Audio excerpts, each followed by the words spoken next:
განათლებისა და მეცნიერების სამინისტროს ინიციატივით ქვემო ქართლის საჯარო სკოლების 99 მოსწავლეს პერსონალური კომპიუტერები გადაეცა. რუსთავში კი კომპიუტერები 36 მოსწავლეს რუსთავის მაჟორიტარმა დეპუტატმა ზვია ძიძიგურმა, რუსთავის მერმა დავით ჯიქიამ, საკრებულოს თავმჯდომარემ დავით მაღლაკელიძემ და საკრებულოს მაჟორიტარმა დეპუტატებმა პირადად გადასცეს.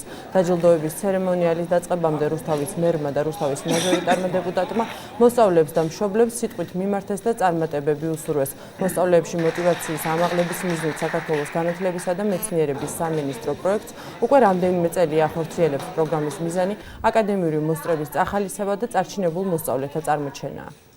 შედეგი გვაქვს აშკარად პროგრესი, შარშან ნაკლები იყო უფრო წარჩინებულების რაოდენობა წელს მეტია. რუსთავში და მთლიანად ქვემო ქართლში 66 იყო, შარშან წელს 89 არის უკვე წარჩინებული მოსწავლე. ეს კარგი ტენდენცია მთელი საქართველოს მასშტაბით არის ეს ზრდა და ვფიქრობ, რომ ეს პროგრამა უნდა გაგრძელდეს. სტატისტიკას თუ გადავხედავთ, მატება აშკარად გვაქვს, მაგრამ როგორც მოვიკითხე ამ დიდ ქალაქებს თვითონ ჩამოვრჩებით, ასე რომ რუსთაველები მაქსიმალისტები ვარ და ალბათ აუცილებლად ზოგადად რუსთავში სწავლის დონე საკმაოდ მაღალია და მომავალს ალბათ შეეჭდებიან ჩვენი ბავშვები, რომ კიდევ უფრო მეტი აქტივობით იყვნენ და უფრო მეტი კომპიუტერები წამოიღოთ სამისოდან. მივიღოთ მათ კიდევ ერთხელ წარმატებას. პირველ რიგში მადლობა მინდა მოვუხატო განათლების სამინისტროს, ჩვენ პედაგოგებს, დირექტორს, საერთოდ ყველას, ვინც გვაძლევს იმ მოტივაციას, რომ უფრო მეტად ვისწავლოთ.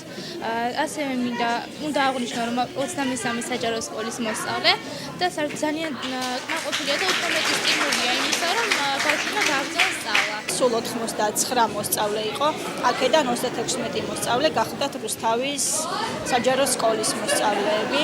მე წარმატება მინდა ვუსურვო მათ და იმედს ვიტოვებ, რომ ეს მოსწავლეები 3 წლის მერე მოგვევლინებიან როგორც ოქროსა და ვერცხლის მედლის კანდიდატები.